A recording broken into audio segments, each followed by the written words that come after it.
വിരലിലെണ്ണാവുന്ന ദിവസങ്ങൾ മാത്രമേ പാലുകാച്ചലിനുള്ളൂ എന്ന് പറഞ്ഞുകൊണ്ടാണ് പ്രവീണും മൃദുലയും വീഡിയോയിൽ സംസാരിക്കുന്നത്.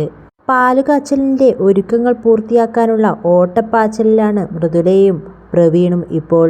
ജീവിതത്തിലെ നിർണായകമായ ഒരു ഘട്ടത്തിലും ഇവർക്ക് സഹായത്തിന് മൃദുലയുടെ അച്ഛൻ മാത്രമാണ് ഇപ്പോൾ ഉള്ളത്. മറ്റാരും ഒന്ന് തിരിഞ്ഞു നോക്കുന്നത് പോലുമില്ല. എന്നിരുന്നാലും നൂലുകെട്ട് ചടങ്ങിന് പ്രവീൺ കുടുംബത്തെ എല്ലാം വിളിച്ചിരുന്നു.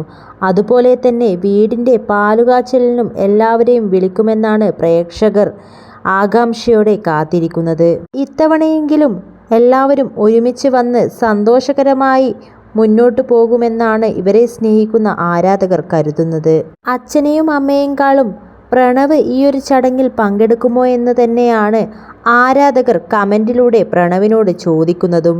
ഇവരുടെ കുടുംബത്തിൽ ആ ഒരു പ്രശ്നം ഉണ്ടായിരുന്നില്ലെങ്കിൽ ഈയൊരു ചടങ്ങിനൊക്കെ കൊച്ചുവായിരുന്നു മുൻപന്തിയിൽ നിന്ന് ഓരോ കാര്യങ്ങളും ചെയ്യേണ്ടിരുന്നത് എന്നും ആരാധകർ പറയുന്നുണ്ട്. ചേട്ടനും അനിയനും എല്ലാം മറന്ന് ഒന്നിക്കണമെന്ന് ആഗ്രഹിക്കുന്ന ആരാധകരും കുറവൊന്നുമല്ല.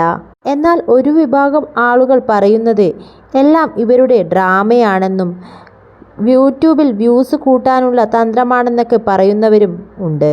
പ്രവീൺ ഇത്രയൊക്കെ നാണം കെടുത്തിയിട്ടും കുഞ്ഞിന്റെ നൂലുകെട്ട് ചടങ്ങിന് ആ അച്ഛനും അമ്മയും ഓടിയെത്തി. എന്തായാലും വീടിന്റെ കേറിക്കൂടലിന് എങ്ങനെയും അച്ഛനും അമ്മയും വരുമെന്ന് തന്നെയാണ് ഇവരെ സ്നേഹിക്കുന്നവർ പ്രതീക്ഷിക്കുന്നത്.